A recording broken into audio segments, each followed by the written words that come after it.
Assalamu alaikum wa rahmatullah. Welcome again to the next class of Simple Harmonic Motion. और बेटा आज के इस क्लास में, आज के इस लेक्चर में हमारा जो टॉपिक रहेगा that will B equations of simple harmonic motion. तो इसका मतलब है कि आज के इस क्लास में मैं आपको बेटा डिफरेंट इक्वेशंस डिराइव करके दूंगा। उन इक्वेशंस के बेसिस पे आप ये डिसाइड कर सकोगे कि कौन सी मोशन सिंपल हार्मोनिक मोशन है और कौन सी मोशन सिंपल हार्मोनिक मोशन नहीं है। जैसे कि लास्ट क्लास में मैंने आपको सिंपल हार्मोनिक मोशन का बेसिक कॉन्सेप्ट सिखाया है और मैंने आपको बताया है कि बेटा सिंपल हार्मोनिक मोशन, पहली बात ये एक पीरियोडिक मोशन है। दूसरा point, this is an oscillation, this is an oscillatory motion, this is a to and fro motion, back and forth motion. तीसरा point, this motion is a non uniform motion, it is an accelerated motion, इसमें body की जो है velocity change हो रही है। And according to the laws of motion, जब भी एक बॉडी की वेलोसिटी चेंज हो रही है तो इसका मतलब है उस बॉडी या उस पार्टिकल पे एक एक्सटर्नल फोर्स एक्ट हो रहा है। तो अगर simple harmonic motion non uniform motion है तो इसका मतलब है an external force is required for a particle to execute simple harmonically. उस एक्सटर्नल फोर्स को हम सिंपल हार्मोनिक मोशन की टर्मिनोलॉजी में बेटा रेस्टोरिंग फोर्स कहते हैं। चौथा पॉइंट जो है and the most important point वो है इसी रेस्टोरिंग फोर्स के बारे में, that this restoring force is always directed towards a fixed position. मतलब जब एक पार्टिकल सिंपल हार्मोनिकली मूव करता है तो उस पर जो रेस्टोरिंग फोर्स एक्ट करता है, इस रेस्टोरिंग फोर्स की डायरेक्शन जो इस पार्टिकल पे एक्ट करता है, इस रेस्टोरिंग फोर्स की डायरेक्शन हमेशा एक फिक्स्ड पॉइंट की ओर होती है। पार्टिकल चाहे कहीं पे भी हो, पार्टिकल कहीं पे भी हो, पर इस पे जो रेस्टोरिंग फोर्स एक्ट करता है उसकी डायरेक्शन हमेशा फिक्स्ड होती है and that fixed direction is towards the mean position. The force is always directed towards main position. और मेन पोजीशन को मैंने लास्ट क्लास में एक्सप्लेन किया था कि बेटा मेन पोजीशन एक ऐसी पोजीशन है ड्यूरिंग दिस मोशन जहाँ पे नेट फोर्स एक पार्टिकल पे जो ये एग्जीक्यूट करता है सिंपल हार्मोनिक मोशन, जहाँ पे नेट फोर्स इस पार्टिकल पे जीरो होता है, उस पोजीशन को हम मेन पोजीशन कहते हैं। तो restoring force is always directed towards this mean position. और दूसरा इंपॉर्टेंट पॉइंट इस रेस्टोरिंग फोर्स के बारे में मैंने आपको बताया था, that the magnitude of this restoring force is directly proportional to the displacement of the particle from the mean position.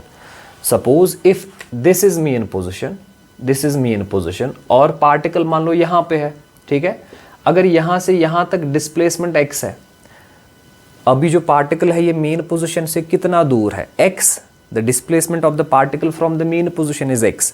तो मैंने रेस्टोरिंग फोर्स के बारे में एक प्रॉपर्टी बताई थी बहुत ही important, that the magnitude of restoring force, जो इस पे मैग्नीट्यूड, जो इस पे रेस्टोरिंग फोर्स एक्ट कर रहा है उसका जो मैग्नीट्यूड है that is always proportional to this displacement. मतलब जितना ज़्यादा मैग्नीट्यूड होगा अकॉर्डिंगली रेस्टोरिंग फोर्स का मैग्नीट्यूड भी ज़्यादा होगा। फिर इस कॉन्सेप्ट को हमने इक्वेशन की शेप दी थी और हमारी जो फाइनल इक्वेशन आई थी that is F equal to minus के एक्स। ये जो K है ये हमने एक कॉन्स्टेंट यूज़ किया था, कॉन्स्टेंट ऑफ प्रोपोर्शनैलिटी। इसके बहुत सारे नाम हैं और फिलहाल आप इसको नाम रखिए बेटा force constant. This is called as force constant. इस फोर्स कांस्टेंट का अगर आपको यूनिट चाहिए so K will be equal to F/x, that is newton per metre, और उसी से इसका डायमेंशन भी निकलेगा। और दूसरा इंपॉर्टेंट पॉइंट, ये जो यहाँ पे माइनस आता है, तो ये माइनस के लिए नेगेटिव साइन बेटा इसलिए आता है because this restoring force and this displacement they are always opposite to each other, ठीक है। तो यही हमने लास्ट क्लास में आपको बेटा पढ़ाया था कि क्या क्या प्रॉपर्टी है सिंपल हार्मोनिक मोशन के लिए, हम कौन सी मोशन, किस मोशन को हम सिंपल हार्मोनिक मोशन कहेंगे, उसके लिए प्रॉपर्टी क्या है। तो यही प्रॉपर्टी जो आपको मैंने बताई कि पीरियोडिक होना चाहिए, ऑसिलेशन होनी चाहिए, नॉन यूनिफॉर्म होनी चाहिए, restoring force should always be directed towards fixed position, mean position, and the magnitude of this restoring force should be proportional to the displacement.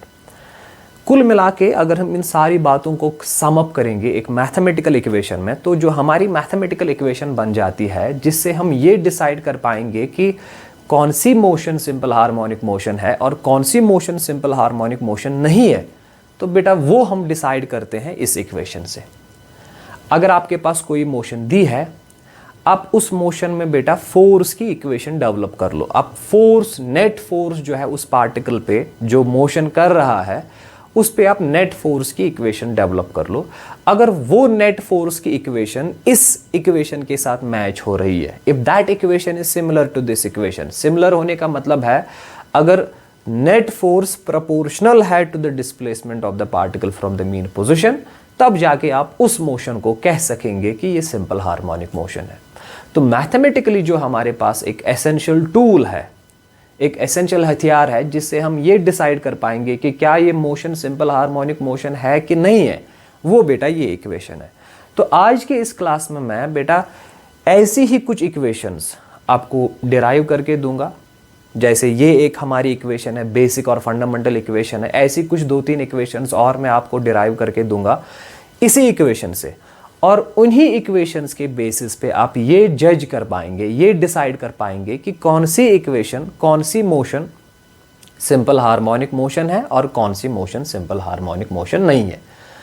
कभी एग्जाम में आपका डायरेक्ट एक इक्वेशन आती है, डायरेक्ट एक फॉर्मूला दी होती है और आपसे क्वेश्चन पूछा जाता है, बताओ ये जो हमने इक्वेशन दी है, this is an equation of motion, ये एक पर्टिकुलर मोशन की इक्वेशन है in terms of, it can be in terms of displacement, it can be in terms of velocity or acceleration or force। आप बताओ जिस motion की ये equation हमने दी है, बताइए ये जो मोशन है ये सिंपल हार्मोनिक मोशन है कि नहीं है। तो आप कैसे डिसाइड कर पाएंगे? हमारा जो आज का क्लास है, आज का जो टॉपिक है वो इसी के रिगार्डिंग है।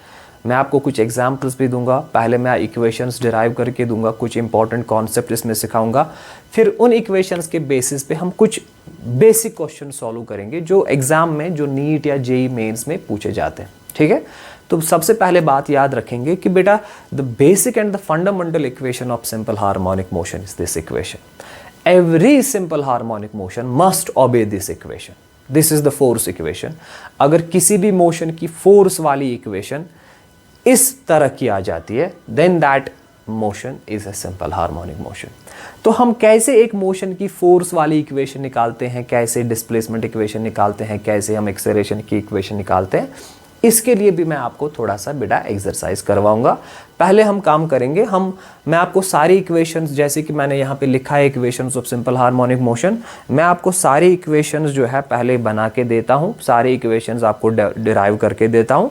उसके बाद मैं आपको ये भी उन इक्वेशंस के बेसिस पे कुछ एग्जाम्पल्स करवाऊँगा, और उसके बाद मैं आपको बेटा कुछ एग्जाम्पल्स, कुछ मोशंस हम डिस्कस करेंगे और उन मोशंस की हम फोर्स वाली इक्वेशन निकालेंगे और फिर वो कंपेयर करेंगे इसके साथ। ठीक है, और साथ साथ एक और चीज़ मैं आपको दिखाऊंगा।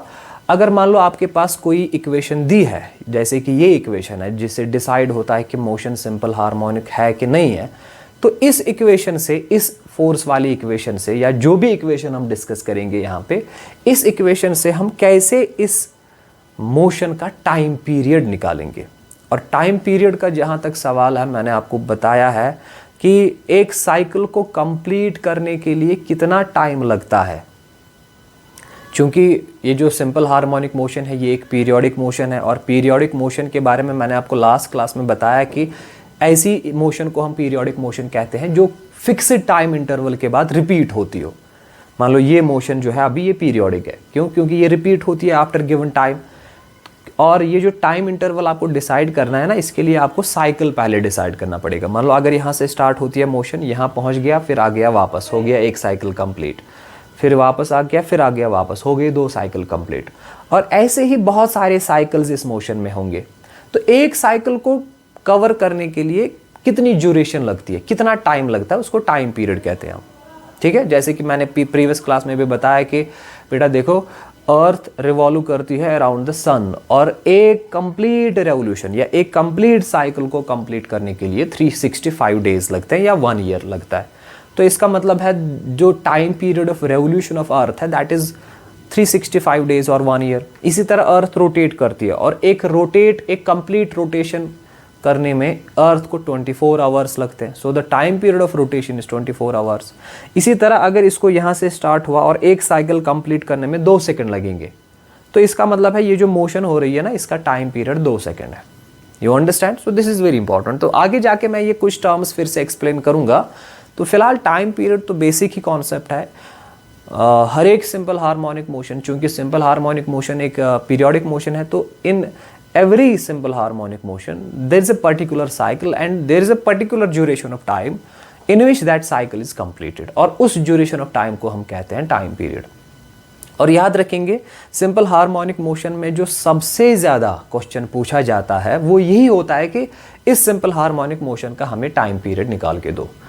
एक टाइम पीरियड निकालने का मतलब है कि एक साइकिल कंप्लीट होने में कितना टाइम लगेगा. मान लो मैं आपको इक्वेशन देता हूँ, ऐसे क्वेश्चन आते हैं. फॉर एग्जाम्पल, अगर आपके पास को एक मोशन है और उस मोशन की इक्वेशन है f = -3x. ठीक है, this is an equation of A given motion. सबसे पहला पॉइंट आपसे पूछा जाएगा, बताओ ये जो इक्वेशन है ना, जिस मोशन की ये इक्वेशन है, बताओ क्या वो मोशन सिंपल हार्मोनिक मोशन है कि नहीं है. तो आप कैसे डिसाइड कर पाएंगे? आपको डिसाइड करना है बेटा, ये इक्वेशन आप इस इक्वेशन के साथ कंपेयर कर लो. यहाँ पे कंपेयर करने का मतलब है force is proportional to x, k is constant. अगर यहाँ पे देखेंगे f is proportional to x and 3 is a constant. So this equation is similar to this equation. इसका मतलब है ये जो इक्वेशन है it satisfies the criteria of simple harmonic motion, क्योंकि सिंपल हार्मोनिक मोशन का सबसे बड़ा क्राइटेरिया यही है. तो अगर इसने ये क्राइटेरिया फॉलो किया तो जिस मोशन की ये इक्वेशन फोर्स वाली इक्वेशन दी है तो वो मोशन फिर आपकी सिंपल हार्मोनिक मोशन है. तो इस इक्वेशन को देखने के बाद यही पता चलता है कि that this equation is an equation of simple harmonic motion. Therefore the motion which has this force equation, that motion is a simple harmonic motion. इसके बाद एग्जामिनर आपसे पूछेगा, पहला सवाल तो यही है, बताओ क्या ये सिंपल हार्मोनिक मोशन है कि नहीं है. उसके लिए मैं आपको इक्वेशंस बना के दूंगा, जैसे कि एक इक्वेशन यहाँ पे है, तो उन इक्वेशंस के साथ कंपेयर करने के बाद आप डिसाइड कर पाएंगे कि क्या ये है सिंपल हार्मोनिक मोशन कि नहीं है. फिर चलो आपने बता दिया कि हाँ ये सिंपल हार्मोनिक मोशन है. उसके बाद एग्जामिनर आपसे पूछेगा फिर हमें इस मोशन का, सिंपल हार्मोनिक मोशन का टाइम पीरियड निकाल के दो. तो वो टाइम पीरियड भी कैसे निकालना है उसके लिए भी मैं आपको बेटा इसी डिराइवेशन में से एक मेथड जो है वो निकाल के देता हूँ. आपको एक बेसिक सा मेथड फिलहाल आपको बना के देता हूँ कि कैसे हम टाइम पीरियड निकालते हैं. आगे जाके हम टाइम पीरियड डिटेल में डिस्कस करने वाले हैं. हमारा टॉपिक अलग ही होगा टाइम पीरियड, तो वहाँ पे मैं आपको एक दो मेथड दिखाऊंगा. फिलहाल क्योंकि यहाँ पे मैं आपको डिफरेंट इक्वेशंस बना के दे रहा हूँ, तो यहाँ पे ही फिलहाल मैं यहाँ इन इक्वेशन से टाइम पीरियड कैसे निकाला जाता है वो यहीं पे आपको सिखाता हूँ. फाइन, शाबाश. तो बेटा स्टार्ट हम करेंगे इसी बेसिक इक्वेशन से, जो हमने बेसिक इक्वेशन पढ़ी है, जो हमने बेसिक इक्वेशन डेवलप कर ली है. So that is f is equal to -kx. तो मैंने आपको बताया है this is the basic and fundamental equation. अगर कोई भी मोशन इस इक्वेशन, इस फोर्स वाली इक्वेशन को सेटिस्फाई करेगा तो हम कह सकेंगे that motion is a simple harmonic motion. और इसमें क्या क्या इन्वॉल्व होता है? f is force, k is force constant, x is displacement and you know why this negative sign is involved. इसका मतलब यही है that force and displacement should be opposite to each other. Previous class में मैंने ये सारी चीज़ें explain की है, आगे जाके ये फिर से एक्सप्लेन होंगी. ठीक है, अब देखो बेटा, पहली तो यही इक्वेशन आपकी बनेगी. एक तो ये इक्वेशन आप याद रखेंगे, नंबर 1. नंबर 2, इसके बाद थोड़ा सा इसको मॉडिफाई करते हैं, आगे जाके इसको थोड़ा सा इसमें चेंज लाते हैं हम. इस फोर्स के बदले हम लिख सकते हैं बेटा mass into acceleration. This force is actually the net force acting on the particle. This force is the net force acting on the particle. अगर आपको देखना है ना कि क्या मोशन सिंपल हार्मोनिक मोशन है कि नहीं है, आप उस ऑब्जेक्ट पे, जिस पार्टिकल पे, जो पार्टिकल मूव कर रहा है उस पे नेट फोर्स की इक्वेशन, उस पे नेट फोर्स आप देखो कितना है. ये F जो है ना, ये वही नेट फोर्स है. अगर वो नेट फोर्स जो आपने निकाला, if that net force is proportional to x, then that is a simple harmonic motion. ठीक है, but it should only be proportional to x. It should not be proportional to x square, x cube, 1/√x or anything. It should be directly proportional to x. This is what is the criteria. So आगे ले जाएंगे इसको. F के बदले लिखेंगे mass into acceleration according to Newton's second law. So this is -k into x. फिर लिखेंगे a is equal to -k. ये m डिवाइड करेंगे because m is also a constant. So into x. ठीक है बेटा, अब यहाँ पे ये नज़र मारिए बेटा, ये जो k/m है ना, this k is force constant and this m is mass.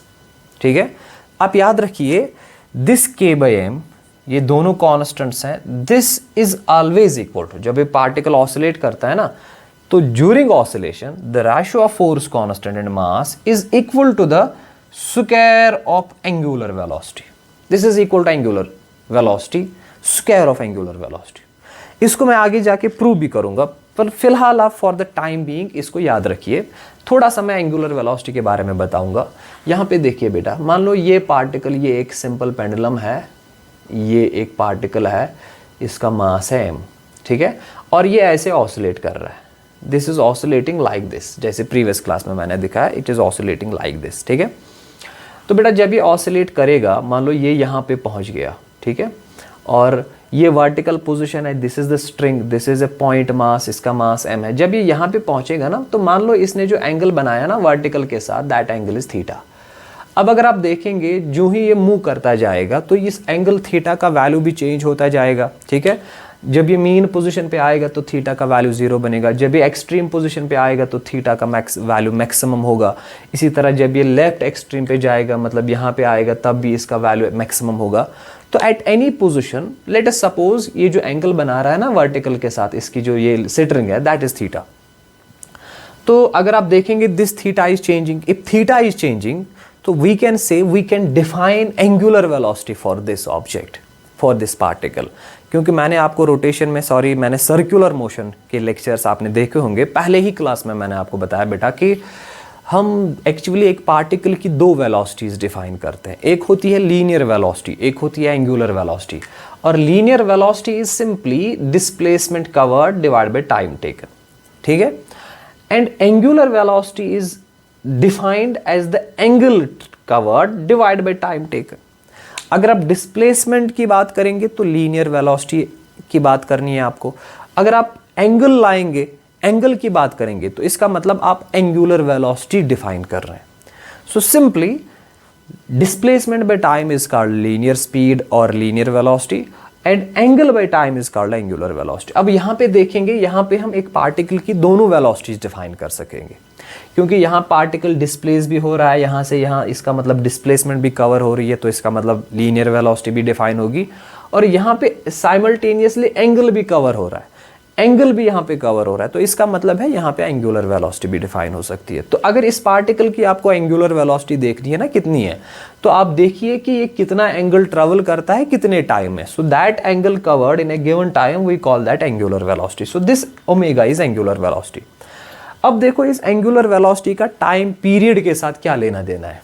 देखो बेटा, मुझे एक बात बताओ, अगर मान लो सर्कुलर मोशन में मैंने आपको सिखाया है, ये मान लो कंप्लीट सर्कल है, ठीक है, ये सेंटर है। So let me explain this thing.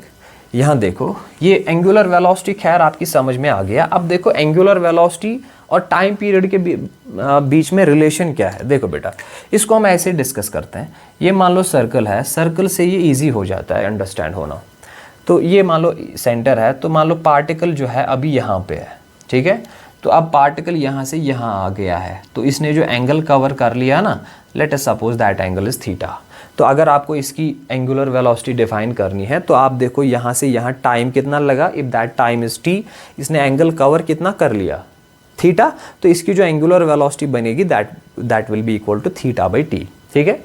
अब मैं अगर बेटा एक कंप्लीट सर्कल, एक कंप्लीट साइकिल की बात करूंगा। कंप्लीट साइकिल जो है, कंप्लीट साइकिल कवर करने का मतलब है यहाँ से पार्टिकल ने स्टार्ट कर ली मोशन, तो कंप्लीट करके ये इसी पॉइंट पे वापस आएगा। तो बेटा कंप्लीट साइकिल करने में जो टाइम इसको लगेगा उसको हम टाइम पीरियड कहते हैं, ठीक है। और मुझे बताओ ये जो t है ना, इफ मैं लिखूंगा if this t is equal to time period, if this t is equal to time period, इसका मतलब है अगर मैं एंगुलर वेलोसिटी निकालना चाहता हूं एक कंप्लीट साइकिल के लिए, तो मुझे जो टाइम उसमें लगेगा वो टाइम पीरियड लेना पड़ेगा, और टाइम पीरियड हम कैपिटल T से डिनोट करते हैं। तो मुझे बताओ बेटा कंप्लीट साइकिल करने में ये जो एंगल कवर होगा ना, वो कितना कवर होगा बेटा, वो 360 डिग्री कवर होगा। अगर आप एक कंप्लीट साइकिल देखेंगे, एक कंप्लीट साइकिल में कितना एंगल कवर होगा, 360। तो थीटा का जो वैल्यू आएगा वो आएगा बेटा 2 पाई, बिकॉज 2 पाई इज 360 डिग्री। और कंप्लीट साइकिल कवर करने में जो इसको टाइम लगेगा उसी को हम टाइम पीरियड कहते हैं। तो टी के बदले जो वैल्यू आएगा वो आएगा कैपिटल टी। तो इसका मतलब है जो एंगुलर वेलोसिटी की जो इक्वेशन आपकी बन रही है, इसकी एक और फॉर्मूला है। अगर आपको एंगुलर वेलोसिटी डिटरमाइन करनी है, या तो आप एंगल देखो, डिवाइड कर लो कि इस एंगल को, गिवन एंगल को कवर करने में टाइम कितना लगा। ठीक है, अब अगर आप इस फॉर्मूला से नहीं निकालना चाहते हैं तो फिर आप एक काम कर लो, आप ये जो मोशन हो रही है ना, इसका टाइम पीरियड देखो कितना है। अगर आपके पास टाइम पीरियड दिया है तो फिर टाइम पीरियड का वैल्यू यहां पे सबस्टिट्यूट कर लो, तो आपको एंगुलर वेलोसिटी का वैल्यू डायरेक्टली आएगा। तो एंगुलर वेलोसिटी के निकालने के दो तरीके हैं, या तो आप given angle and given time दोनों का रेशो निकालो, या अगर आपके पास एंगल या टाइम नहीं पता है पर आपको पता है कि इसका टाइम पीरियड कितना है, टाइम पीरियड मान लो एक साइकिल कंप्लीट करने में इसको 4 सेकंड लगते हैं, तो इस 4 सेकंड से आप इसकी एंगुलर स्पीड निकाल सकते हैं। कैसे? आप थीटा, एक साइकिल कंप्लीट करने में बेटा एंगल कितना कवर होता है, 2 पाई, तो ये तो आपको पता है, आपको खाली नीचे जो टाइम लेना पड़ेगा ना वो 4 सेकंड का देना पड़ेगा। तो angular velocity is also equal to 2 pi by T, where this T is the time period. You understand? तो बेटा इसी ओमेगा से हम बाद में टाइम पीरियड जो है वो निकालते हैं। सो this is actually the relation between angular velocity and time period. You understand? So this is very interesting. अगर आप इसका यूनिट निकालना चाहेंगे, एंगल का यूनिट है रेडियन, टाइम का यूनिट है सेकेंड, सो इसका जो ऐसा यूनिट बनेगा वो बनेगा रेडियन पर सेकेंड। इसके बहुत सारे यूनिट्स मैंने सर्कुलर मोशन पहले लेक्चर में भी दिखाए हैं। For better understanding you can go to that lecture number 1 of circular motion and you can watch that lecture and you can get a clear concept of this. बहरहाल मेरा जो final point है यहाँ पे वो ये है कि सिंपल हार्मोनिक मोशन में एक पार्टिकल चूंकि एग्जीक्यूट करता है, मूव करता है, तो उसकी एक पर्टिकुलर एंगुलर वेलोसिटी होती है। लीनियर वेलोसिटी के अलावा एक और वेलोसिटी होती है, we call that angular velocity. और सिंपल हार्मोनिक मोशन में अगर आप एंगुलर वेलोसिटी का वैल्यू निकालना चाहते हो, then that angular velocity is equal to 2 pi by T, where this T is the time period. अगर आपको टाइम पीरियड पता है इस मोशन का, इस सिंपल हार्मोनिक मोशन का, तो इस इक्वेशन से आप एंगुलर वेलोसिटी का वैल्यू निकाल सकोगे। फाइन। तो बेटा ये जो सारी चीज़ है ना, ये जो आउट ऑफ कॉन्टेक्स्ट मैंने यहाँ पे एंगुलर वेलोसिटी की बात की, ये बेसिकली मैंने इसके लिए बता दिया आपको। याद रखिए एंगुलर वेलोसिटी की जो फॉर्मूला है ना in terms of time period, that is 2 pi by T, but we have one more formula for this angular velocity and that is k by m। अगर फोर्स कांस्टेंट का value आपको पता है और अगर आपको मास ऑफ पार्टिकल पता है, then the force constant, then the ratio of force constant k and the mass of the particle is always equal to the square of the angular velocity. This k by m is always equal to square of angular velocity. और ये बहुत ही important point है, इसको आप याद रखिए। इसको मैं आगे जाके डिराइव भी करूंगा, मैं आपको दिखाऊंगा कि ये कहाँ से लाया हमने। ये चलो ये तो मैंने यहीं पे डिराइव कर दिया, पर ये कहाँ से मैंने लाया इसको मैं नेक्स्ट क्लास के लिए छोड़ता हूँ। इसको मैं नेक्स्ट क्लास, क्योंकि वहाँ पे हमारा टॉपिक इसी के रिलेटेड में आएगा, तो वहाँ पे मैं इसको बेटा डिराइव करके देता हूँ। पर यहाँ पे आप याद रखिए that this k by m, k is the force constant and this m is the mass of the particle जो एग्जीक्यूट कर रहा है सिंपल हार्मोनिक मोशन। इन दोनों का रेशियो अगर आप निकालेंगे that is always equal to omega square. And what is omega? Omega is the angular velocity. Omega is angular velocity. Fine, शाबाश। तो बेटा बताओ मुझे, k बाई m के बदले हम इस इक्वेशन में ओमेगा स्क्वायर लिखेंगे तो इक्वेशन क्या बनेगी? हमें लिखना है a is equal to minus, तो ऐसे ही आएगा, माइनस k बाई m के बदले लिखेंगे omega square into x। So this is your equation number second. ये आपकी दूसरी डिफाइनिंग इक्वेशन है, इक्वेशन नंबर सेकेंड। इसका मतलब है if the acceleration of the particle is proportional to x and is opposite to x, then that particle is executing simple harmonic motion. अगर particle move कर रहा है और उसकी जो एक्सेलरेशन है और वो acceleration is proportional to the x, what is x? Displacement of the particle from the mean position, and this acceleration is always opposite to x. तो इसका मतलब है that particle is executing simple harmonic motion. तो जैसे ये equation define कर रही है सिंपल हार्मोनिक मोशन को, ये आपको बता रही है कि कौन सी मोशन सिंपल हार्मोनिक मोशन है और कौन सी नहीं है, इसी तरह ये भी एक इक्वेशन है, इससे भी आप डिसाइड कर सकेंगे this is in terms of force and this is in terms of acceleration. ठीक है, शाबाश। And you know what is this omega? This is angular velocity. इसी ओमेगा से आप बाद में टाइम पीरियड निकाल सकोगे। इस ओमेगा के बदले आप 2 पाई बाई टी लिखो तो आपका एक्सेलरेशन और टाइम पीरियड के बीच में रिलेशन आ गई। ठीक है बेटा।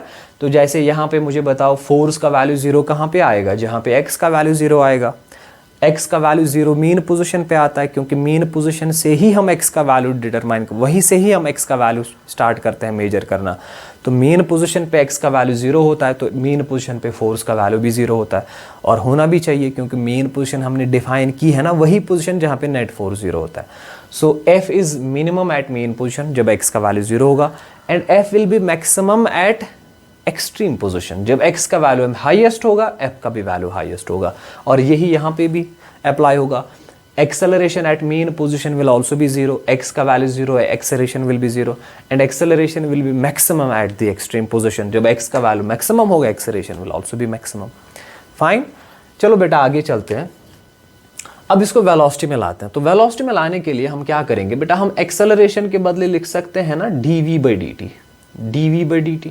Fine, so this is equal to minus omega square x। उसके बाद therefore dv/dt, dv this is rate of change of velocity, v is velocity। ये जो टर्म है ना माइनस ओमेगा स्क्वायर x, इसको आप यहाँ शिफ्ट कर लिए तो प्लस बनेगा, तो plus omega square x equal to 0। So this is one more equation, this is a sort of differential equation in terms of velocity, this is your equation number 3। बेटा अगर आपकी कोई मोशन है और उसकी differential equation in terms of velocity दी है, और आप चाहते हो कि आप डिसाइड करना चाहते हो कि क्या ये मोशन सिंपल हार्मोनिक मोशन है कि नहीं है, तो इसके साथ उसको कंपेयर कर लो, ठीक है। चलो, this is differential equation in terms of velocity.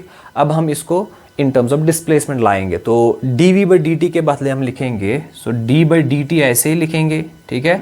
ये जो v है, v के बदले हम लिख सकते हैं ना dx/dt, dx/dt is rate of change of displacement. Fine, शाबाश। तो d/dt ऐसे ही लिखा हमने, और v के बदले dx/dt लिखा, तो plus omega square x equal to 0। Fine, तो बेटा ये डबल डेरिवेटिव बन गया, तो डबल डेरिवेटिव बनेगा तो क्या इक्वेशन बनेगी, d2x divide by dt square plus omega square x equal to 0।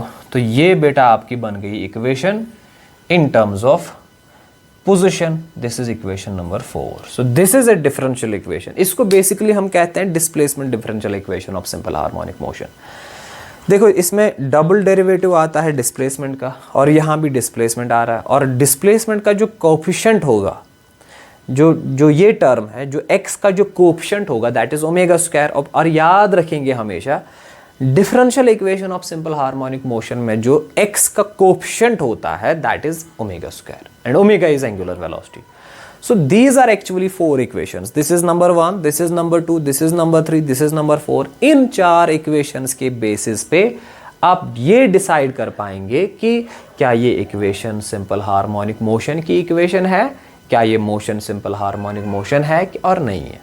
तो आपको क्या करना पड़ेगा, इन इक्वेशंस के साथ कंपेयर कर लो। कंपेयर करने के बाद बेटा जो है आप इजीली डिसाइड कर सकोगे। अब आपने डिसाइड कर भी लिया कि हाँ ये इक्वेशन सिंपल हार्मोनिक मोशन की है, हाँ ये पार्टिकल जो है एग्जीक्यूट कर रहा है सिंपल हार्मोनिक मोशन, फिर आप इन्हीं इक्वेशंस के बेसिस पे उसका टाइम पीरियड भी निकाल सकोगे, ठीक है। तो let me show you how, let me explain with certain examples. तो बेटा देखो, मैंने बोर्ड पे डिफरेंट एग्जांपल्स आपके लिए लिखे हैं, और मैंने लिखा है following are the equations of motion. ये 4 इक्वेशंस जो है ना, these are the 4 equations of motion. ये मान लो एक्चुअली 4 मोशंस की इक्वेशंस है। कोई मोशन हो रही है तो वहाँ पे आपने उसका नेट फोर्स निकाला है, तो ये उसकी इक्वेशन आ गई। इसी तरह कोई और एक मोशन हो रही है, उसकी एक्सेलरेशन की इक्वेशन आपने निकाली है, तो वो ये आ रही है। आपने इसी तरह किसी तीसरे मोशन की जो है डिस्प्लेसमेंट इक्वेशन निकाली है डिफरेंशियल टर्म्स में, तो वो ये आ रही है। Similarly this is also a differential equation of A given motion.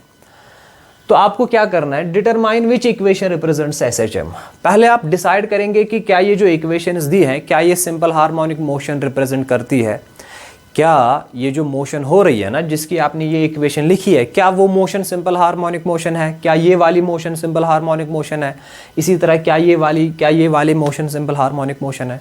अगर है तो क्या आप करो, फाइंड इट्स टाइम पीरियड। अगर ये मोशन है, सिंपल हार्मोनिक मोशन है, एक तो ये डिसाइड कर लो कि क्या ये सिंपल हार्मोनिक मोशन है, और दूसरा आप फिर इस सिंपल हार्मोनिक मोशन का टाइम पीरियड निकाल के दो। ठीक है, तो ये 4 एग्जाम्पल्स मैंने आपके लिए यहाँ पे लिखी हैं। तो 4 एग्जाम्पल्स मैं आपको दिखाऊंगा कैसे सॉल्व करना है, तो फिर अकॉर्डिंगली आप कोई भी एग्जाम्पल या कोई भी प्रॉब्लम इस कॉन्सेप्ट पे सॉल्व कर सकते हो। ठीक है, तो सबसे पहला पार्ट हमारी जो इक्वेशन है ना, so f is equal to -4x। आपसे मैं पूछ रहा हूं बेटा, बताओ क्या ये जो फोर्स वाली इक्वेशन है ना, किसी भी मोशन की, अगर किसी भी मोशन की ऐसी इक्वेशन आ रही है, क्या ये मोशन सिंपल हार्मोनिक मोशन है? तो डेफिनेटली आप बेटा देखोगे, if the force is proportional to x and is opposite to x, then this is a simple harmonic motion. तो आंख बंद करके आप अपने जहन में वो आइडिया लाइए जहां पे मैंने आपको बताया कि if the force is proportional to x and is opposite to x, then this is a simple harmonic motion. So this equation is actually comparable to f is equal to -kx. बेटा ये इसी तरह की equation है ना, so this clearly represents a simple harmonic motion. तो मैं लिखूंगा it is a simple harmonic motion. It is simple harmonic motion. Why? Because f is proportional to x. f is proportional and opposite to x.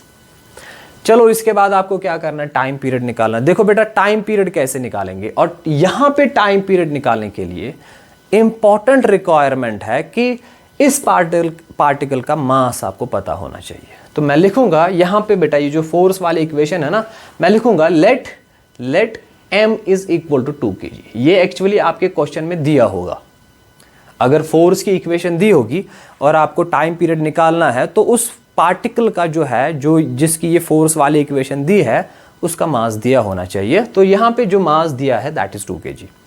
उसके बाद time period निकालने के लिए आप क्या करेंगे, पहले तो आपने डिसाइड कर लिया कि ये सिंपल हार्मोनिक मोशन है because force is proportional to x।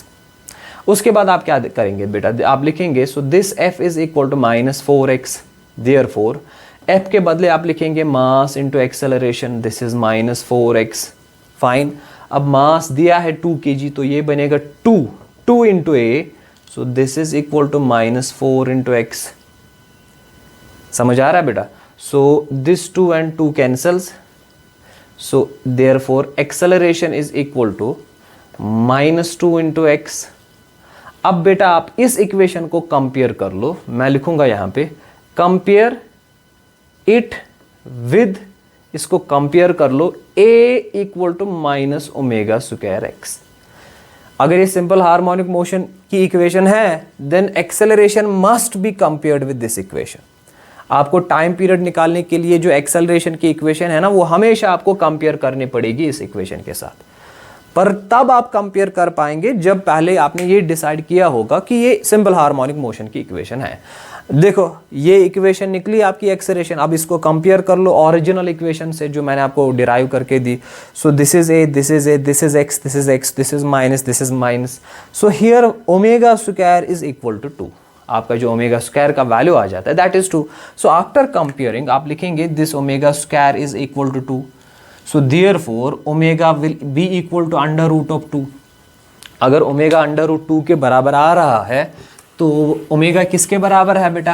आपको पता है this omega in terms of time period, this omega is equal to 2π by time period, so this is equal to √2। तो रिवर्स कर लिए, जब इसको उल्टा करेंगे ये बनेगा t/2π, तो ये यहाँ से बनेगा 1/√2। फाइन, तो इसके बाद t का वैल्यू आपका बेटा आ गया, therefore time period will be equal to, ये 2π यहाँ शिफ्ट कर लो, दैट इज 2π डिवाइड बाई √2। या इसके बदले आप लिख सकते हैं 2 के बदले लिखेंगे √2 इंटू √2, एक √2 कैंसिल होगा तो ये बनेगा √2 into pi second. So this is the value of your time period. So पहला जो क्वेश्चन था, is this an equation of simple harmonic motion? The answer is yes. Why? Because force is proportional to displacement and is opposite to X. दूसरा part था find its time period, and what we did, we actually इस इक्वेशन से हमने acceleration की equation derive कर ली, उसको फिर कंपेयर कर लिया बेसिक इक्वेशन से equal to -ω²x, and after comparing we find the value of omega, and in after finding the value of omega we calculated the value of time period. Fine, so this is your part number first, this is your part number first. ठीक है, अब देखो बेटा, अब आपका जो दूसरा part है ये आप खुद कर पाएंगे। दिस पार्ट, क्या मुझे बताओ यहाँ पे, is this an equation of simple harmonic motion? Yes. Why? Because acceleration is proportional to x. मैंने कहा ना, इफ द फोर्स और if the acceleration of a particle is proportional to x and is opposite to x, then that is a simple harmonic motion. समझ आ रहा है? So this is an equation of simple harmonic motion. अगर ये equation of simple harmonic motion है तो क्या इसमें से आप टाइम पीरियड का वैल्यू निकाल पाएंगे? तो आराम से निकाल पाएंगे. क्या यहाँ पे जो √3 है ये किसके बदले है बेटा? ओमेगा स्क्वायर के बदले. क्यों? क्योंकि आपको इस इक्वेशन को कंपेयर करना पड़ेगा माइनस ओमेगा स्क्वायर एक्स के साथ. This is the general equation. तो ए एक्स एक्स, तो √3 किसके बदले आएगा? Omega square. So omega square is equal to √3. तो इसके बदले हम लिख सकते हैं बेटा this omega square equal to √3 का मतलब है 1/2. तो omega will be equal to, जब ये 2 फिर से यहाँ पर पहुँच जाएगा सो ये बनेगा 3. 1/2 ऑलरेडी है तो फिर से रूट इसका हो जाएगा, दैट इज़ 1/2, वो बनेगा 3 रेज पावर 1/4. तो फिर ओमेगा के बदले आप 2π/t लिखेंगे. So that is 3 raise power 1/4. इसको उल्टा करके आप t का वैल्यू निकाल पाएंगे. समझ आ रहा है? So this is how we find the value of time period after deciding whether the motion is simple harmonic और not. Let's move to our part number 3. Let's move to our question number 3. ये equation है बेटा, मैं लिखूंगा यहाँ पे part 3 जो है that is d2x divide by dt square plus 4x equal to 0. आपको डिसाइड करना है कि क्या ये differential equation simple harmonic motion represent करता है. तो आप ये पोजीशन के डिफरेंशियल इक्वेशन है ना डबल ऑर्डर, तो इसको आप पोजीशन वाले डिफरेंशियल इक्वेशन के साथ कंपेयर कर लो.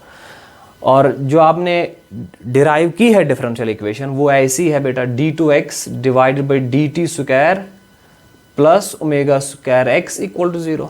अब इन दोनों को कंपेयर करोगे तो आइडेंटिकल है, दे आर ऑब्वियसली आइडेंटिकल. सो इसका मतलब है ये जो डिफरेंशियल इक्वेशन है it represent simple harmonic motion. यहाँ पे भी डबल डेरिवेटिव x का, यहाँ पे भी डबल डेरिवेटिव x है, यहाँ पे भी टर्म आ रही है x की, यहाँ पे भी x है जिसका पावर 1 है, यहाँ पे भी x का पावर 1 है. अब यहाँ पे x का कोएफिशिएंट 4 है और यहाँ पे x का कोएफिशिएंट ओमेगा स्क्वायर है. पहले तो आपने डिसाइड कर लिया कि ये सिंपल हार्मोनिक मोशन है. क्यों? क्योंकि because this is a similar equation जो हमने डिराइव की थी सिंपल हार्मोनिक मोशन की, जो मैंने 4 इक्वेशंस आपको डिराइव करके दी उसमें से चौथी इक्वेशन यही है and this is identical to this equation. तो इसका मतलब है ये सिंपल हार्मोनिक मोशन रिप्रेजेंट कर रहा है. फिर अगर आपको टाइम पीरियड निकालना है तो आप कंपेयर कर लो. कंपेयर करने के बाद आपको पता चलेगा कि यहाँ पे x का कोएफिशिएंट 4 है, यहाँ पे x का कोएफिशिएंट ओमेगा स्क्वायर है. So this omega square will be equal to 4. और you can write this omega equal to under root of 4, or you can write omega equal to 2, or you can write omega is equal to 2π by time period, so that is equal to 2. और उल्टा करके या 2 cancel होगा तो so pi by time period is 1. Time period उल्टा करिए so t will be equal to, या t यहाँ लाइए so t will be equal to pi second, so t will be equal to 3.14 second. तो इसका मतलब है जो ये मोशन है ना जिसकी ये इक्वेशन है उस मोशन का जो टाइम पीरियड है दैट इज 3.14 सेकेंड. इसका मतलब है उसका एक साइकिल 3.14 सेकेंड में कंप्लीट हो रहा है. फाइन, शाबाश. तो next let's move to our next and the last part of this problem. बेटा ये इक्वेशन दी है and the equation is 3d2x divide by dt square plus 2x equal to 0. क्या ये differential equation simple harmonic motion represent करती है? पहले आप इसको जो आपने सिंपल हार्मोनिक मोशंस की जो इक्वेशन है डिफरेंशियल इक्वेशन, पहले आप इसको उस फॉर्म में लाइए. उस फॉर्म में लाने के लिए पहले आप वो इक्वेशन लिखिए. वो इक्वेशन क्या है बेटा? d2x divided by dt square plus omega square x equal to 0.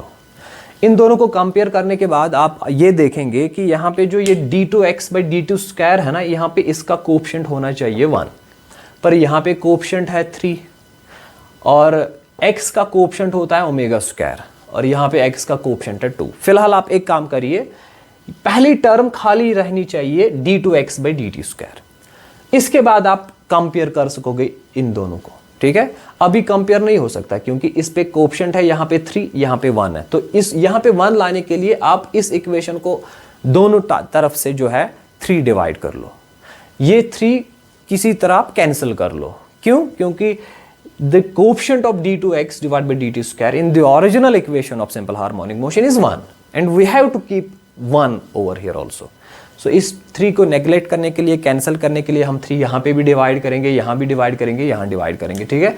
तो मैं यहाँ लिखूंगा I will write dividing 3 both sides. और आप याद रखिए जो भी यहाँ पे कोएफिशिएंट होगा ना वो आप डिवाइड कर लिए चारों तरफ, मतलब बोथ साइड्स, ताकि इसका जो पहली टर्म का कोएफिशिएंट है वो 1 आ जाए। जब आप 3 डिवाइड करेंगे तो ये क्या बनेगा बेटा, ये बनेगा d2x by dt square plus 3 यहाँ डिवाइड करेंगे, ये बनेगा 2/3x इक्वल टू 0 को डिवाइड करेंगे 3 तो 0 ही रहेगा। अब आप इन दोनों को कंपेयर कर लिए, इन दोनों को कंपेयर करिए। अब आप यहां से कंपेयर करने के बाद आपको ये पता चल रहा है कि ये भी equation of simple harmonic motion है, ठीक है। Now this is identical to this equation. इसके बाद हमने खाली मॉडिफिकेशन क्या कर ली, यहाँ पे जो कोएफिशिएंट है इसको हटा लिया हमने। कैसे, इसको डिवाइड हमने बोथ साइड्स कर लिया, ठीक है। अब आप कंपेयर करने के बाद देखो ये d2x बाई dt स्क्वायर है, ये भी d2x बाई dt स्क्वायर है। x का जो कोएफिशिएंट होना चाहिए वो हमेशा होता है ओमेगा स्क्वायर, और यहाँ पे जो x का कोएफिशिएंट है वो 2/3 है। तो after comparing you will write this omega square is equal to 2/3। This is important. अगर आप पहले ही कंपेयर करते हैं ना तो आपका ओमेगा स्क्वायर का वैल्यू 2 के बराबर आता है, but this is actually 2/3। x का कोएफिशिएंट तब कंपेयर करना है जब पहली टर्म का कोएफिशिएंट 1 होता है। तो कंपेयर करने के बाद ओमेगा स्क्वायर का वैल्यू 2/3 आता है, उसके बाद आप कर सकेंगे। So therefore omega will be equal to under root of 2/3। तो फिर ओमेगा के बदले बेटा आप क्या लिखेंगे, omega is equal to 2 pi by time period. इसके बाद आपको आएगा omega is t/2 so this is under root 2/3। सो उल्टा करके जो this is 2 pi by t. तो फिर उल्टा करके जो फाइनल आंसर आएगा 2 मल्टीप्लाई होके that will be 2 pi under root of 3/2. So this is the final answer. This is the final answer for the time period. तो चलो आई होप कि आपने ये अंडरस्टैंड कर लिया कि अगर हमें कोई इक्वेशन हमारे पास दी है तो हम कैसे डिसाइड कर पाएंगे, अगर इक्वेशन दी है वहीं से हम कैसे डिसाइड कर पाएंगे कि क्या ये इक्वेशन सिंपल हार्मोनिक मोशन की इक्वेशन है कि नहीं है। अब दूसरा मसला यहाँ पे है, जैसे यहाँ पे तो हमारी इक्वेशन दी थी, मान लो मैंने आपको यही से बना के दे दी इक्वेशन, एग्जामिनर ने आपको डायरेक्ट इक्वेशन दे दी बना के और पूछा इस इक्वेशन को देखो, इसको चेक कर लो क्या ये सिंपल हार्मोनिक की इक्वेशन है, अगर है तो टाइम पीरियड निकालो। अब अगर कभी ये इक्वेशन नहीं दी होगी, एक सिचुएशन दी होगी और उस सिचुएशन में या उस मोशन में आपको अगर खुद ये इक्वेशन पहले बनानी पड़ी, खुद ये फोर्स वाली या एक्सेलरेशन वाली आप डिफरेंशियल इक्वेशन जो है जो भी है इसको बनाना पड़ेगा आपको खुद, और उसके बाद बनाने के बाद उसके बाद डिसाइड करना पड़ेगा कि क्या ये सिंपल हार्मोनिक मोशन है कि नहीं है, फिर टाइम पीरियड निकालना पड़ेगा। तो आप कैसे करेंगे? देखो अगर आपके पास इक्वेशन बनी हुई है तो मैंने मेथड बता दिया कैसे करना है। अब अगर आपके पास इक्वेशन नहीं दी है, एक मोशन दी है, एक मोशन का कॉन्सेप्ट दिया है, एक मोशन की प्रॉपर्टीज दी है, तो आप कैसे मोशन में से पहले फोर्स वाली इक्वेशन निकालेंगे और फिर जब इक्वेशन बन गई उसके बाद यही मेथड्स फॉलो करना है जो मैंने आपको दिखा दिया। तो मेथड फॉलो करने के बाद आप आराम से जो है टाइम पीरियड वगैरह या जो भी है आप निकाल सकोगे। तो let us solve those problems in which first you have to derive the equation of force, and after deriving the equation of force you can then decide whether the equation is simple harmonic or this is not, and after deciding whether this is simple harmonic motion then you can calculate the time period. तो ये हम start करेंगे. let me show you some problems. Let me show you some problems. ठीक है बेटा? देखो बेटा, problem number 1, first problem.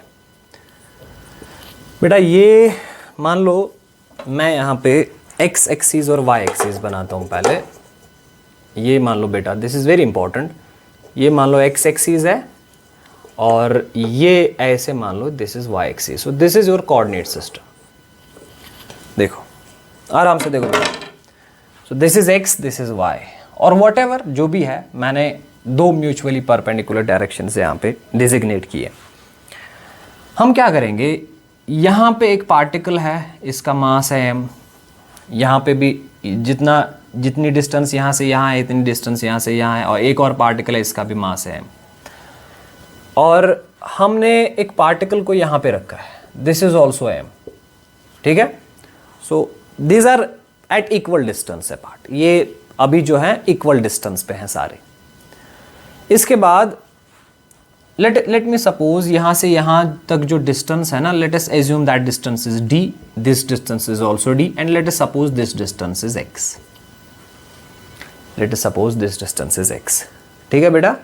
या जनरली इसको भी आप d मान के चलिए, there is no problem at all. Let us suppose these are at equal distances apart. उसके बाद हम क्या करेंगे,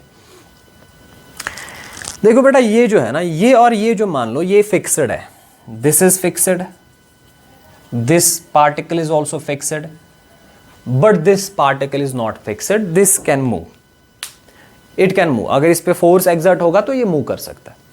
अब देखो हम क्या करेंगे, देखो बेटा यहां पे सारी फोर्सेस को हम नेग्लेक्ट करेंगे और एक ही फोर्स पे कॉन्सेंट्रेट करेंगे, दैट इज ग्रेविटेशनल फोर्स। तो इन दोनों के बीच में ग्रेविटेशनल फोर्स होगा, सिमिलरली इन दोनों के बीच में ग्रेविटेशनल फोर्स होगा, और सिमिलरली यहां से यहां इन दोनों के बीच में भी ग्रेविटेशनल फोर्स होगा।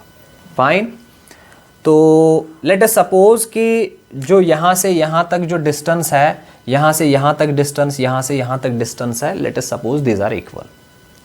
उसके बाद हम क्या करेंगे, चलो ये दो जो फिक्स्ड है, हम ये जो है ना ये वाला पार्टिकल जिसका मास m है, m तो सब सारे पार्टिकल्स का मास m है, इस पार्टिकल पे हम देखेंगे कि इस पे नेट ग्रेविटेशनल फोर्स कितना एक्ट हो रहा है, इस पे नेट ग्रेविटेशनल फोर्स कितना एग्जर्ट हो रहा है।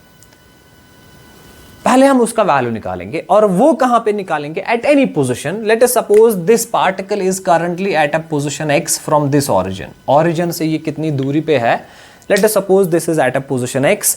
ये जो अभी ये वाली डिस्प्लेसमेंट दी है ना यहां ऑरिजिन से, इसका हम वैल्यू रखेंगे x, और एट अ डिस्टेंस x हम देखेंगे इस पार्टिकल पे ये कितना ग्रेविटेशनल फोर्स एक्सर्ट करेगा और ये कितना ग्रेविटेशनल फोर्स एक्सर्ट करेगा। और मान लो यहां से यहां तक जो डिस्टेंस है that is d, this distance is d, और यहां से यहां तक भी जो डिस्टेंस है that is also d, and we have to calculate the net gravitational force on this. देखो हम इसको सिंपल हार्मोनिक मोशन में क्यों ला रहे हैं, ये आपको ऐसे पता चलेगा। पहले आप इस पे मुझे नेट ग्रेविटेशनल फोर्स निकाल के दो, इसके लिए हम बनाएंगे फ्री बॉडी डायग्राम। देखो ये जो पार्टिकल है ना बेटा, इन दोनों के बीच में कितना ग्रेविटेशनल फोर्स होगा, उसके लिए ये डिस्टेंस आपको निकालनी पड़ेगी। इसी तरह इन दोनों के बीच में कितना ग्रेविटेशनल फोर्स होगा, इसके लिए ये डिस्टेंस निकालनी पड़ेगी। अब ये वाली डिस्टेंस और ये वाली डिस्टेंस सेम होगी, because this particle lie on the perpendicular bisector of this line. अब ये डिस्टेंस निकालने के लिए आपको बेस भी दिया है, परपेंडिकुलर भी दिया है, तो ये जो डिस्टेंस है ना यहाँ से यहाँ तक, ये राइट ट्रायंगल आप कंसिडर कर लो। So this distance will be equal to under root of d square plus x square, you know this thing. और इन दोनों के बीच में जो ग्रेविटेशनल फोर्स होगा उसका मैं वैल्यू निकालूंगा, यहाँ पे मैं लिखूंगा। So F will be equal to Gm1 m2 divided by r square. यही फॉर्मूला है ना gravitation, Newton's law of gravitation. तो जितना फोर्स इन दोनों के बीच में होगा उतना ही फोर्स इन दोनों के बीच में होगा, क्योंकि मासेस सेम है, यहाँ से भी डिस्टेंस भी सेम है, तो एक वैल्यू इस फोर्स का हम निकाल के रखेंगे। तो G के बदले G ही लिखेंगे। So this is m, so m into m is m square, and यहाँ से यहाँ तक जो डिस्टेंस आएगी दैट इज r स्क्वायर, और r के बदले हम लिखेंगे यहाँ से यहाँ तक अगर r स्क्वायर है, so this is hypotenuse square, this will be equal to d square plus x square. तो r स्क्वायर के बदले लिखेंगे d square plus x square. और याद रखिए ये जो r है ना, इसको मैंने r माना है, this is your r, and from figure you can clearly see according to Pythagoras theorem this r square is x square plus d square. Fine. अब ये जो d और ये वाली d है ना, ये फिक्स्ड है, क्योंकि ये दो तो मूव नहीं कर सकते, अब ये मूव कर सकता है। चलो इतना जो ये this is the magnitude of force which is acting on this particle on either side. अब मुझे फोर्स की डायग्राम बना के दो। ये पार्टिकल इस पे इतना फोर्स एक्सर्ट कर रहा है, इतना ही फोर्स ये भी इस पे एक्सर्ट करेगा। इस पे अगर फोर्स निकालना है तो इसकी फ्री बॉडी डायग्राम हम यहां पे बनाएंगे। ये है मास। अब बताओ मुझे, ये पार्टिकल इस पार्टिकल को अट्रैक्ट अपनी ओर करेगा। आपको इस पे फोर्स देखना है ना कितना है और किस डायरेक्शन में है, इस पे कितना फोर्स है इस पार्टिकल का, ये मैग्नीट्यूड है उसका, और डायरेक्शन किसकी ओर होगी। The direction of gravitational force is always along the line joining centres. तो इसका और सेंटर, इसका और इसका सेंटर ज्वाइन करना है, तो इस लाइन के अलोंग होगा फोर्स। अब किस डायरेक्शन में होगा, टुवर्ड्स दिस है। ये जब इस पे फोर्स एक्सर्ट करेगा तो it gravitation is always attractive, so ये इसको अपनी ओर खींचेगा। इसी तरह ये इसको अपनी ओर खींचेगा, तो इसका मतलब एक फोर्स तो इस पे इस डायरेक्शन में होगा F, और एक फोर्स इस डायरेक्शन में होगा, उसका भी मैग्नीट्यूड होगा F। समझ आ रहा है? एंड लेट अस सपोज ये जो एंगल है ना, late us suppose this angle, ये जो मैंने यहाँ पे बना दिया, late us suppose this angle is theta and ये एंगल भी यहाँ पे थीटा होगा। ठीक है, ज़रा मुझे इस पे नेट फोर्स कैलकुलेट करके दो कितना आएगा। देखो इसके लिए हम क्या करेंगे, एक लाइन ऑलरेडी हम यहाँ पे हमने रखी है, तो उसको ऐसे डालेंगे, तो फिर एक लाइन ऐसे डालेंगे इस पार्टिकल पे। ये जो पार्टिकल यहाँ पे है, इस पे दो फोर्स एक्ट हो रहे हैं, एक तो इस डायरेक्शन में हो रहा है, एक तो इस डायरेक्शन में हो रहा है। एक तो ये अपनी ओर खींचेगा, दूसरा ये अपनी ओर खींचेगा। हम इन दोनों फोर्सेस का रिजल्टेंट निकालेंगे, क्योंकि नेट फोर्स निकालना है। तो नेट फोर्स निकालने के लिए हम क्या करेंगे बेटा, देखो हम पहले ये एंगल यहाँ पे देखेंगे कितना होगा। अगर ये वाला एंगल थीटा है, या इस एंगल को छोड़ लो, इस एंगल को मान लो आप थीटा है, let us suppose this angle is theta.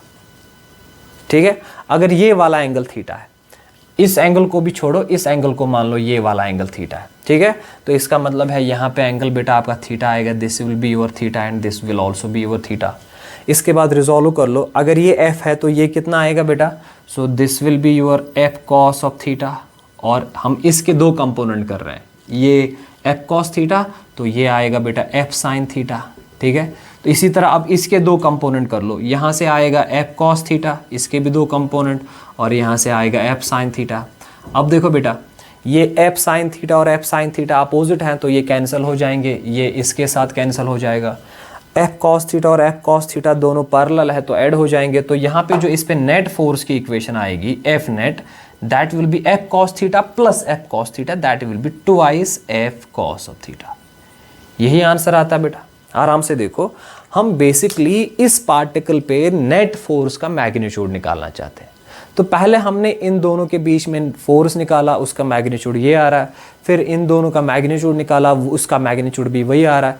फिर हमने इसकी फ्री बॉडी डायग्राम बना ली, इस पे दो फोर्सेस एक्ट हो रहे हैं, एक इस डायरेक्शन में, दूसरा इस डायरेक्शन में, वो यहाँ पे दिखा दिया, और हमने एज्यूम कर लिया let this angle is theta. अगर इस पे दो फोर्सेस एक्ट हो रहे हैं, एफ एंड एफ, इसका रिजल्टेंट हमने निकाला, तो रिजल्टेंट निकालने के लिए हमने इन दोनों फोर्सेस को रिजोल्व कर लिया। इसका f cos theta f sin theta, इसका f cos theta f sin theta. अब f sin थीटा अपोजिट आ गए तो कैंसिल हो गया, तो टोटल फोर्स जो इस पे बचता है ना, that is 2f cos theta. इसका मतलब है यहाँ पे जो इस पे नेट फोर्स एग्जर्ट हो रहा है, net force acting on this, इसकी डायग्राम में यहाँ पे फिर बनाता हूँ। देखो बेटा, this is very important. Net force का जो मैग्नीट्यूड आ गया ना आपका, वो आ गया 2f cos थीटा। अगर इसका आप एग्जैक्ट वैल्यू निकालेंगे, तो मैं पहले इसका एग्जैक्ट वैल्यू निकाल देता हूं आपका। सो 2f का वैल्यू यहां से लेंगे, f का वैल्यू आपने निकाला हुआ है, that is gm square divided by d square plus x square, यही आता है। इसके बाद cos थीटा का वैल्यू आप यहां से निकाल सकते हो। cos theta is base by hypotenuse, और बेस है x, हाइपोटेन्यूज है r, बेस है x, हाइपोटेन्यूज है r। इस ट्राइंगल से हम cos थीटा का वैल्यू निकालेंगे, बेस है x, हाइपोटेन्यूज है r। सो cos थीटा के बदले हम लिख सकते हैं x bye r।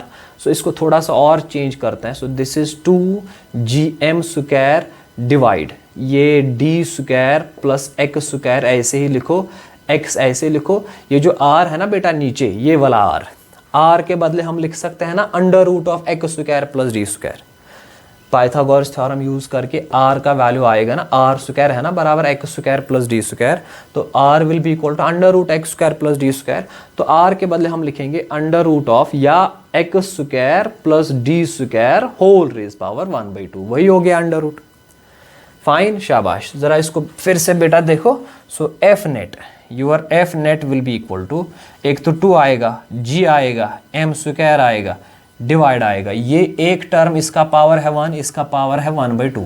So basis are same, powers are added, तो दोनों टर्म्स में से एक ही लिखो, d square plus x square, और इसका पावर 1, उसका 1/2, दोनों को ऐड करके आएगा 3/2, और बचता है x। This is the equation of net force, this is the equation of net force.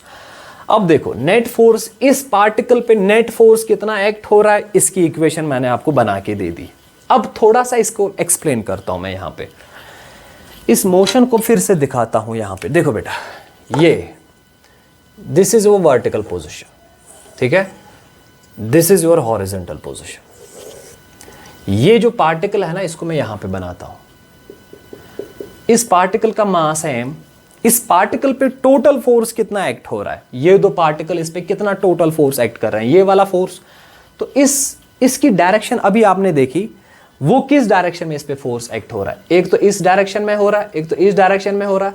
इन दोनों का हमने रिजल्टेंट निकाला, कंपोनेंट किए, वो इस डायरेक्शन में आ रहा है। तो इसका मतलब है इस पे जो नेट फोर्स एक्ट हो रहा है वो इतना है, और उसकी जो डायरेक्शन है वो डाउनवर्ड है, ऐसे है, net force is in this direction.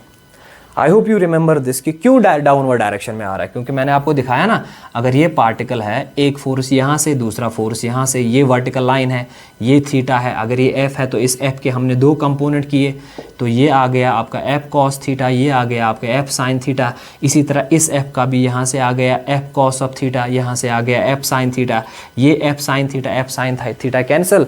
तो इस पे जो नेट फोर्स डाउनवर्ड डायरेक्शन में आ रहा है that is 2f cos theta, उसी 2f cos थीटा का वैल्यू ये आ रहा है। तो इसका मतलब है इस पार्टिकल पे जो नेट फोर्स एक्ट हो रहा है that is 2gm square x by d square plus x square whole raise power 3/2 and this force is acting downwards. Downwards का मतलब है टुवर्ड्स दिस ऑरिजिन, ठीक है, शाबाश। अभी इस पे जो नेट फोर्स एक्ट हो रहा है ना दैट इज डाउनवर्ड डायरेक्शन। अब देखो बेटा, जब इस पे नेट फोर्स एक्सर्ट हो रहा है इन डाउनवर्ड डायरेक्शन, तो इस फोर्स से ये पार्टिकल जो है मूव करेगा आएगा इस पोजीशन पे।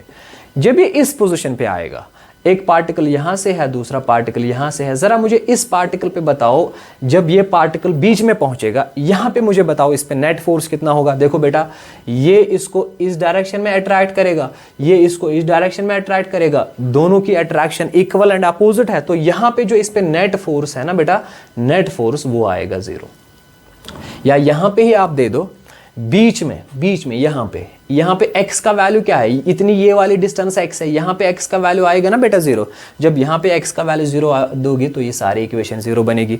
इसका मतलब ये जो यहाँ पे पोजीशन है ना, मीन पोजीशन बन जाती है आपकी, this you can call as mean position. ये इसकी बन जाती है मीन पोजीशन, ऑरिजिन बन जाएगा मीन पोजीशन।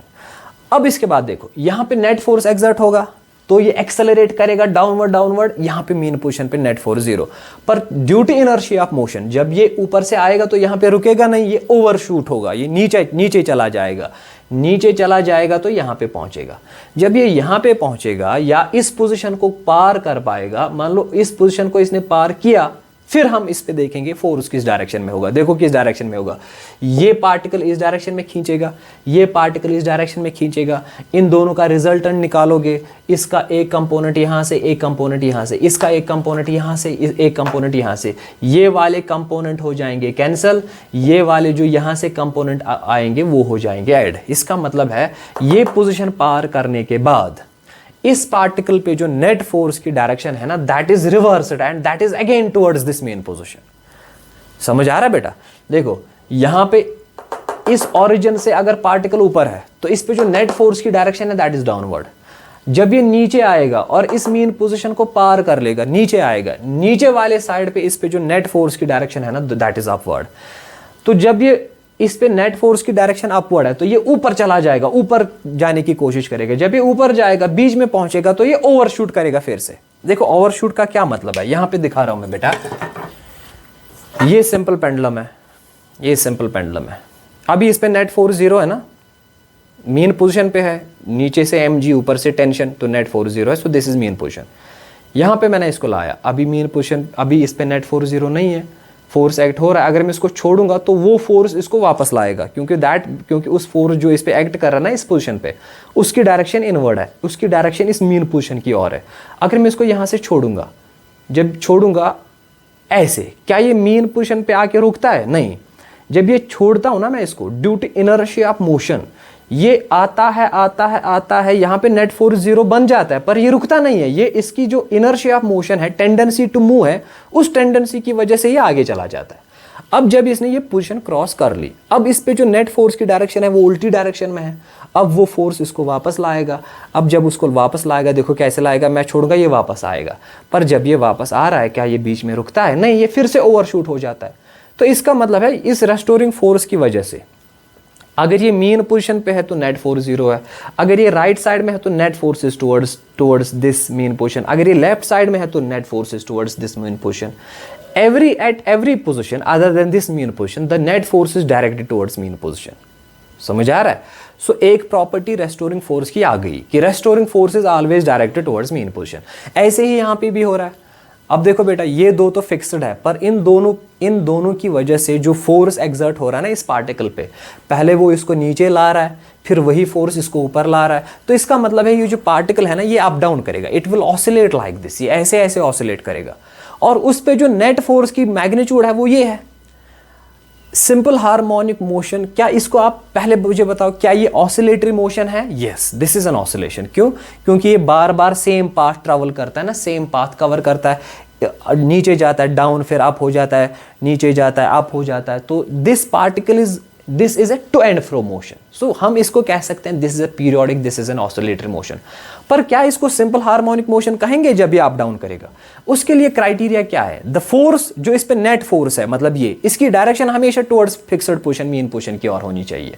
और वो हमने यहां पे देखा कि है, net force is always directed towards mean position. जब ये ऊपर की डायरेक्शन में होता है तो net force is acting downwards towards this point, जब ये नीचे की डायरेक्शन में होता है तो net force is acting upwards towards this point.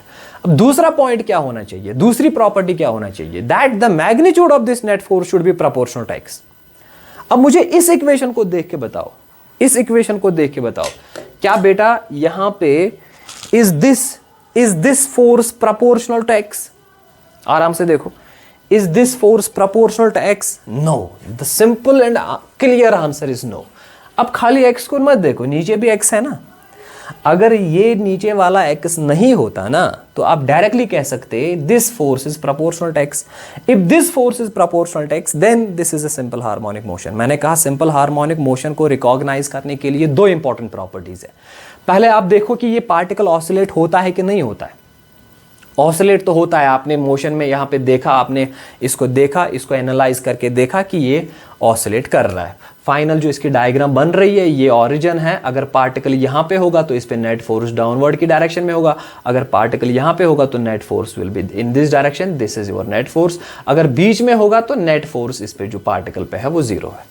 So this particle is oscillating. अगर ये ऑसिलेट कर रहा है, इसके बाद आपसे पूछ रहा हूं मैं, क्या ये ऑसिलेशन सिंपल हार्मोनिक मोशन है? उसके लिए आपको रेस्टोरिंग फोर्स की प्रॉपर्टीज देखनी पड़ेगी। If the restoring force is always directed this to this position, number 1, and the magnitude of that restoring force is directly proportional to the displacement of the particle from this mean position, that is it is proportional to x. अब यहां पे मैंने इसका नाम दिया है x, इसका नाम हो सकता है वाई, इसका नाम हो सकता है Z. If that restoring force is proportional to x or y or z, whatever, जो भी नाम देंगे, अब यहाँ पे हमने नाम दिया x, if that restoring force is proportional to x, then this is a simple harmonic motion. ये एक्चुअली दो क्राइटेरियाज हैं। पहला क्राइटेरिया है f should be directed towards this fixed position, और वो क्राइटेरिया यहाँ पे फॉलो हो रहा है। दूसरा क्राइटेरिया है कि that this net force should be proportional to x, वो फुलफिल नहीं हो रहा है। क्यों? क्योंकि यहाँ पे x तो ऊपर है, बाकी सारे कांस्टेंट टर्म्स है, पर यहां पे नीचे भी आ रहा है ना x। सो अगर आप देखेंगे, is this f directly proportional to x? No. Why? Because there is x square और x raise power 3/2 in the denominator. अगर ये खाली x यहां पे होता, नीचे x नहीं होता, then we can say this f is proportional to x। This is a simple harmonic motion. And this f is opposite x, वो तो आप डायरेक्टली देख सकेंगे, x is measured in upward direction and force is opposite. तो आप इसको पहले vector terminology में आप इसको पहले माइनस लिख सकते हैं, देयर इज नो इशू। आप खुद इसको माइनस डाल सकते हैं। Why? Because this force and displacement they are in opposite direction. जब पार्टिकल बाहर जाएगा तो डिस्प्लेसमेंट बढ़ रही है, तो the direction of displacement is outwards, पर the force is opposite. So force and displacement are opposite. पर प्रॉब्लम ये है, force is directed towards mean position, force is opposite to displacement, but force is not proportional to displacement. So यहां पे discard हो रहा है, this is not simple harmonic motion. बहुत important point. फिर से देखो बेटा, किसी भी मोशन को जज करने से पहले क्या ये सिंपल हार्मोनिक मोशन है कि नहीं है, पहले आप देखो जो ये पार्टिकल मूव कर रहा है ना, क्या ये ऑसिलेट हो रहा है? जैसे मैंने यहां पे आपको प्रैक्टिकली दिखाया कि ये पार्टिकल ऑसिलेट हो रहा है। मैथमेटिकली प्रूव करके दिया कि ये ऑसिलेट होगा। जब ये ऑसिलेट होगा उसके बाद आप देखो कि इस पे जो नेट फोर्स है उसका मैग्नीट्यूड निकालो, जैसे मैंने यहां पे नेट फोर्स का मैग्नीट्यूड निकाला।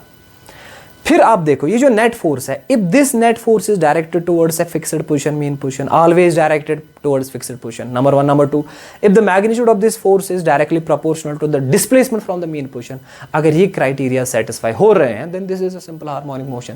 पर यहां पे अनफॉर्चुनेटली ऑसिलेशन भी हो रही है। ये दो अगर फिक्स्ड है तो ये बीच में ऑसिलेट करेगा, अप डाउन। इनकी ग्रेविटेशनल फोर्स की वजह से ये अप डाउन करेगा, क्योंकि ये यहां से खींचेगा, ये यहां से खींचेगा, ना ये यहां से जाएगा ना यहां से जाएगा, ये नीचे जाएगा। Net force is in downward direction. जब ये नीचे जाएगा तो ड्यू टू इनर्शिया मोशन यहां पे ये रुकेगा नहीं, ये ओवरशूट हो जाएगा, ये पहुंचेगा यहां। अब यहां पे ये इस डायरेक्शन में खींचेगा, ये इस डायरेक्शन में खींचेगा, नेट फोर्स इज अपवर्ड, तो ये ऊपर आएगा। तो इसी तरह से ये अप डाउन करता रहेगा। उस नेट फोर्स का जो मैग्नीट्यूड है वो ये है। उस नेट फोर्स की डायरेक्शन हमेशा फिक्स्ड है, that is towards mean position, but the magnitude of that net force is not proportional to x. एक क्राइटेरिया फुलफिल ना होने की वजह से ये सिंपल हार्मोनिक मोशन नहीं है। हाँ, अब मैं आपको बता रहा हूं बेटा, अब अगर ये जो x है ना, ये जो x है, इफ दिस x या if this x is very less compare to d, अब अंडरस्टैंड कर लो, दिस इज वेरी इंटरेस्टिंग। या ऐसे लिखो, if this d, this is a special case. General case ये है कि ये सिंपल हार्मोनिक मोशन नहीं है because force is not proportional to x। अब अगर d बहुत ज्यादा होगा कंपेयर टू x, मतलब ये जो डिस्टेंस है ना यहां से यहां, दिस d ये बहुत ज्यादा है, and this x is very small, मतलब this particle is very close to the origin. फिर आप क्या कर सकते हैं बेटा, फिर डिनोमिनेटर में दो टर्म्स हैं, d भी है x भी, और आपको पता होगा मैथमेटिक्स में अगर डिनोमिनेटर में दो टर्म्स हैं और दोनों टर्म्स को हमने ऐड या सब्ट्रैक्ट किया हुआ है, और दोनों टर्म्स में से एक टर्म बहुत बड़ी है और एक बहुत छोटी है, तो छोटी वाली टर्म को आप नेग्लेक्ट कर सकते हो, उसके बदले आप 0 लिख सकते हो। ठीक है, so if d is greater than 0, therefore x can be neglected in denominator. ये डिनोमिनेटर में इसको हम नेग्लेक्ट कर सकते हैं। जरा फिर फॉर्मूला क्या बनेगी, देयरफॉर एफ नेट की इक्वेशन क्या बनेगी बेटा, इक्वेशन बनेगी -2gm² डिवाइड, x को नेग्लेक्ट कर लो, खाली डिनोमिनेटर में, ऊपर नहीं डिनोमिनेटर में, तो ये बनेगा d² whole raise power 3/2 into x। ठीक है, इसको सिंप्लीफाई करेंगे तो -2gm² divide square cancel d³ बनेगा इंटू x। अब देखो, अब है important, now this is force and this is x। Now you can say this force is proportional to x। अब यहां पे खाली एक x आ रहा है ना, इस x को छोड़ के जो बाकी टर्म्स हैं उसको ट्रीट कर लो constant, and that is actually a constant. d fixed है, this is a constant, g is universal gravitation constant, m particle का मास है, ये भी फिक्स्ड है। सो ब्रैकेट में सारी चीजें कांस्टेंट आ रही है, तो वेरिएबल खाली एक बचा, दैट इज x, आगे माइनस आ रहा है। सो क्या ये इक्वेशन हम कंपेयर नहीं कर सकते f इक्वल टू -kx के साथ? हाँ, कर सकते हैं। So now this is a simple harmonic motion. Why? Because now this can be compare to this equation, और you can say now this obeys this equation. Now net force is proportional to displacement. अब जब net force proportional to displacement है, now this can be called as, now this is a simple harmonic motion. तो बेटा किस case में आप ये जो ऑसिलेशन हो रही है, किस केस में इस ऑसिलेशन का आप सिंपल हार्मोनिक मोशन कहोगे? उस केस में जिस केस में बेटा ये पार्टिकल्स बहुत दूर होंगे और ये वाला पार्टिकल बहुत नजदीक होगा टू दिस सेंटर। उस केस में जो ये ऑसिलेशन होगी ना, ऐसे up down that oscillation is simple harmonic motion. क्यों? क्योंकि उसी केस में F प्रोपोर्शनल आ रहा है x। शाबाश। तो अब आपने फोर्स की जो इक्वेशन है सिंपल हार्मोनिक मोशन की, जो अप्रॉक्सीमेट इक्वेशन है वो आपने डिराइव कर ली। क्या आप यहां से आप इसका टाइम पीरियड निकाल सकेंगे? पहले आपने जनरल इक्वेशन देखी, वहां पे आपने देखा कि क्राइटेरिया फुलफिल नहीं हो रहा है, तो आपने डिसाइड कर लिया कि ये सिंपल हार्मोनिक मोशन नहीं है। फिर आपने स्पेशल केस लिया, अगर d बहुत ज्यादा होगा उस केस में ये सिंपल हार्मोनिक मोशन इसको कह सकते हैं। अब अगर ये सिंपल हार्मोनिक मोशन की इक्वेशन है, अब इसका टाइम पीरियड निकालो, तो देखो कैसे निकालेंगे। तो बेटा इसके लिए आपकी जो इक्वेशन है that is F net, this is equal to minus ये 2gm² divided by d³ into x। ये जो इक्वेशन आपकी है ना बेटा, इसको आप कंपेयर कर लो, F net should be equal to minus के एक्स। इन दोनों को कंपेयर कर लो, क्योंकि ये जनरल इक्वेशन है ना, इन दोनों को कंपेयर करने के बाद आप आराम से वैल्यू निकाल सकोगे। या अगर यहां पे कंपेयर नहीं कर सकोगे तो एफ नेट किसके बराबर होता है बेटा, mass into acceleration. So F net के बदले लिखेंगे mass into acceleration according to Newton second law. So this is minus 2gm square divided by D cube into X. So ये एक m और एक m हो जाएगा cancel. So acceleration will be equal to minus 2gm divided by D cube into x. समझ आ रहा है, क्योंकि यहाँ पे हर पार्टिकल का मास m है ना, तो इसीलिए यहाँ पे एक m और एक m हो गया कैंसिल। ठीक है, अब बेटा जब आपकी एक्सेलरेशन की इक्वेशन आ गई, अब इसको जनरल इक्वेशन के साथ कंपेयर कर लो। एक्सेलरेशन होता है ना बराबर माइनस ओमेगा स्क्वायर x, तो इसका मतलब ये x, ये माइनस ये a, इसका मतलब ये ओमेगा स्क्वायर ये वाली टर्म के बराबर होगा। तो after comparing you can say this omega square is equal to 2gm divided by D cube. ठीक है, अब आराम से इसके बाद तो मैंने आपको दिखाया है कैसे करना है, इसके बाद आराम से कर लो बेटा। ओमेगा स्क्वायर का वैल्यू आ गया, so omega will be equal to under root of 2gm divided by D cube. अब ओमेगा किसके बराबर, 2 pi by time period, so that is under root of 2gm divided by D cube. ठीक है, अब अगर time period का value निकालना है, इसको उल्टा कर लो, ये भी उल्टा हो जाएगा। So t will be equal to t by 2 pi multiply कर लो under root of D cube divided by 2gm। ये बेटा आपकी टाइम पीरियड की आ गई equation. This is how you find the value of और the equation of time period after deciding whether the motion is simple harmonic और not. समझ आ रहा है? सो बेटा ये टाइम, अगर इस मोशन का आपको टाइम पीरियड निकालना है ना, तो d का वैल्यू दे दो, मास का वैल्यू दे दो, g का तो आपको वैल्यू पता ही है, इसको कैलकुलेट कर लो, वहां से आपका एक साइकिल में कितना टाइम लगेगा उसका वैल्यू आप फाइंड आउट कर सकोगे। सो बेटा ये मैंने आपको दिखाया। अगर मोशन की इक्वेशन डायरेक्टली दी है, आप कैसे उसमें से टाइम पीरियड निकालोगे, या आप कैसे चेक करोगे कि क्या ये equation simple harmonic motion represent करती है, नहीं। एक तो वो दिखाया मैंने, दूसरा मैंने आपको दिखाया कि अब अगर आपके पास सिचुएशन दी होगी, उस सिचुएशन में आप पहले कैसे इक्वेशन निकालोगे फोर्स की, नेट फोर्स की इक्वेशन कैसे निकालोगे। जैसे मैंने एग्जांपल आपको अभी दी, फोर्स की इक्वेशन निकालने के बाद फिर उसको कंपेयर करोगे equation of simple harmonic motion के साथ। अगर वहां पे नेट फोर्स प्रोपोर्शनल आ रहा है एक्स के, तो it is a simple harmonic motion. If the net force is not proportional to x, then this is not a simple harmonic motion. अब कुछ पर्टिकुलर क्राइटेरियाज फॉलो करके या कुछ पर्टिकुलर केसेस में सिंपल हार्मोनिक मोशन जो है, oscillation को आप सिंपल हार्मोनिक मोशन में कन्वर्ट कर सकते हो। उसके बाद टाइम पीरियड कैसे निकालना है वो मैंने आपको दिखा दिया। आगे जाके कुछ और प्रॉब्लम्स इंशाल्लाह मैं आपको दिखाऊंगा, पर आज का जो क्लास था ना, आज की जो क्लास थी ये जनरल क्लास थी। कैसे इक्वेशन को देख के डिसाइड करना है, या कैसे पहले इक्वेशन निकालनी है फिर डिसाइड करना है कि या क्या ये सिंपल हार्मोनिक मोशन है, अगर है तो टाइम पीरियड कैसे निकाला जाता है। ठीक है, थैंक यू वेरी मच।